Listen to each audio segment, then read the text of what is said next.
I'm sure that we have all experienced information overload at times. This occurs when we are exposed to so much information that we lose our ability to make decisions, process information, and prioritize tasks. Basically, it means that all this information available to us can be paralyzing.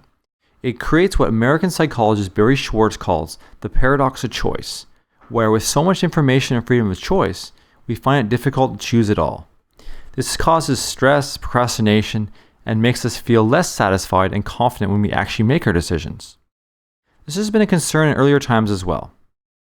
100 years after the invention of the printing press by German Johannes Gutenberg in 1453, experts and intellectuals were warning of a confusing and harmful abundance of books and trying to formulate new strategies to deal with information overload. Prior to the Gutenberg Revolution, it would take up to a year for scribes to complete a single Bible. With the printing press, books could now be inexpensively mass-produced, and the result was a literary revolution and a cultural renaissance. Here's a quote from a paper written by intellectual Adrien Ballet in 1685 on reading strategies for coping with information overload, 1550 to 1700. You may notice this was written over 200 years after the invention of the printing press. After all this time, they were still coming to terms with the implications of the Gutenberg Revolution. He says, "We have reason to fear that the multitude of books which grows every day in a prodigious fashion will make the following centuries fall into a state as barbarous as that of the centuries that followed the fall of the Roman Empire. Unless we try to prevent this danger by separating those books which we must throw out or leave in oblivion from those which we must save, and within the latter between what is useful and what is not, we're going to be in a lot of trouble." That's basically what he said. In fact, it led to the opposite happening. Instead, what it led to was the separation of the church and the state and all the freedom, technology, and privilege we enjoy today. But with the digital revolution, the problem is exponentially bigger. We are producing much more information than ever before.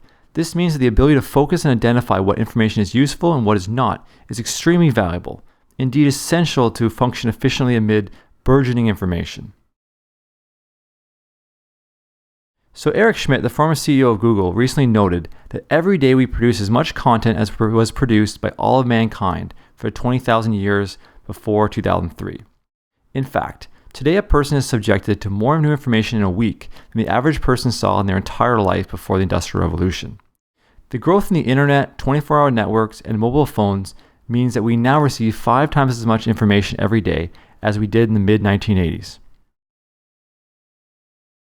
A recent study by Basex, a research company, has attempted to assess the cost of information overload to our economy.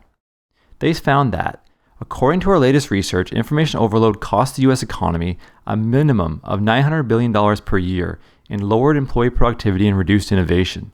This is a fairly conservative number and reflects the loss of 25% of the knowledge workers' day to the problem. The total could be as high as $1 trillion. This was in 2008. A year after the introduction of the iPhone, and before most people started using social networks like Facebook, YouTube, Pinterest, and Twitter as part of their daily routine. Not only that, but the pace of technological and societal change is dramatically accelerating. We are now deluged by a tsunami of facts, figures, data, images, and stories, and mental junk every day. The reality is, most of this information is irrelevant, and too much information consumption can paralyze us and destroy our productivity and originality. What we really need is to focus, develop our creativity, and be more self-aware so we can spend more of our time expressing ourselves by creating new information, new creative projects, new art, and less time consuming the stream of information fed to us by the mainstream media and social networks.